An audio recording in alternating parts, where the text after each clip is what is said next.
What is going on, YouTube? Welcome back to the channel. LexxExpress checking in with yet another WWE 2k22 update. Now, this one is talking about the Ringside report. I took notes on my phone. We're going to go over each bullet point here and kind of give our thoughts on the matter and what it means and kind of like analyze it, right? So if you guys see that I missed out on something specifically, make sure you comment in the section down below and let us know what you heard them say that I might have missed out on. You know what I mean? And if you're new to the channels, consider subscribing, all right? That way you don't miss out on another stream or video related to WWE and all things entertainment. And drop a like. It helps. Definitely gets the video recommended. So let's begin. So they revealed once again that WWE 2k22 used the same tech as NBA 2K. What does that mean exactly? We're talking about the lighting, the environment, the cameras, the capture devices that they used in general was all from the same tech in NBA 2K. So the game looks better than ever, and you can tell instantly that it's a whole different ballgame, man. It's nothing like 2K20 or 19 or any of that. 2K22 really hits different in terms of graphics. They are not kidding. So there's 55 playable arenas, and you guys, probably saw already that we have the Pandemic Thunderdome. They do have that included, along with all the Rey Mysterio Showcase arenas, as well as, some of the newer ones from the last, 2 years, I would say. The camera is really close to the ring during the match. I felt like it was, it was just a bit much for my liking, but since it is a dynamic camera and it features that presentation where it kind of follows the fight, it took some getting used to, but I'm looking forward to it. There's really nothing that I could bash truly other than it felt just a little bit too close. So I hope that, like NBA, they let you customize the camera just a little bit, just enough to really tailor your experience to your liking. New animation system. So not only did they rescan and they added new animations, they just made a whole new system in the game to have a much cleaner and realistic outcome.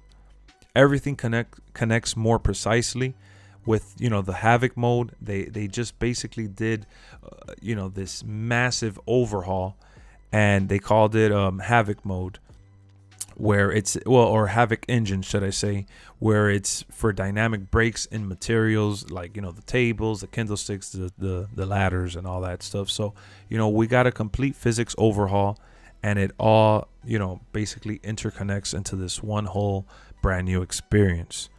And then we got the control redesign that can be played by button mashing. So they did reiterate once again that even though they do have combos and certain things that you got to link up to unlock, an assortment of moves or whatever, it's okay. You could just button mash and you'll be all right. You can still have fun. It's accessible for veterans and newcomers. They keep stressing it because they want everyone to feel like they have a place in this game. Like there's something to enjoy for everyone involved. Combat is between light, heavy, and grapple attacks. They did show the controller layout, which was good to see.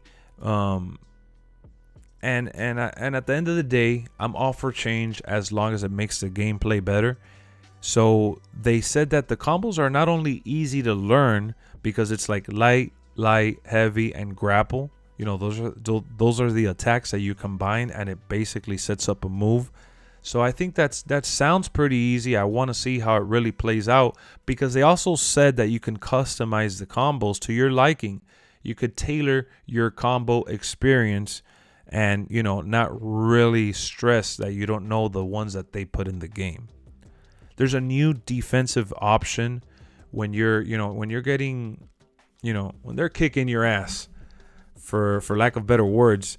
They want you to have the ability to reverse it, by pressing triangle or Y.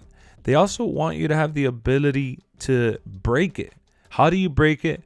By basically guessing if the opponent is going to go with a grapple, light attack, or heavy attack. They also said that dodge, the dodge moves, when you're going to counter with a dodge, it needs to be timed as well. You can't just dodge for the sake of dodging. Basically, what people used to do, I think it was like SVR with Rey Mysterio, they used to just roll around the ring. You can't just do that. And then you button mash when you're laying down flat, like when you're on your back and you got your ass whooped, and you're looking at the stars. You button mash your way up, and the quicker you button mash, the faster you get up. They also said that you got a token that you can use to do the quick get up, which is basically your specialty meter bar. There's also there's a HUD for the character in the match where it basically describes what's going on with your health, the special meter for resources, which is the one that, allows you to get up quick if you want to use it for that, and also the finisher meter, so you can track where you're at in terms of being ready to, utilize your finishing move. And then they also removed the reverse limits because they didn't want people to feel like they had to play in a certain way to manage reversals just to win. You know what I mean? They wanted it to feel more organic and free and basically create this matchup where you don't know what's going to happen, because if you were able to save your reversals and fight without having to really use them, you already knew who was going to win. So they wanted to give it that unpredictability factor and make it like there is a skill gap when it comes to reversals, and it should be that way. That's just the case for the game. That's why there's difficulty levels. That's always been the case for this game. I mean, if you're really good at timing it, especially online, you're going to kick some ass. So that is all I took in terms of notes for this ringside report. They also gave us some juicy screenshots, which I showcased in another video that's on the channel as well. It's 31 total screenshots. I left Cesaro here through and through because I thought that this was one of the better looking screenshots that they had to offer in this new ringside report. So I'll see you guys real soon. Thank you for tuning in. That's all I got for y'all in terms of reporting on the new update that WWE Games just revealed. So peace out. Let's go.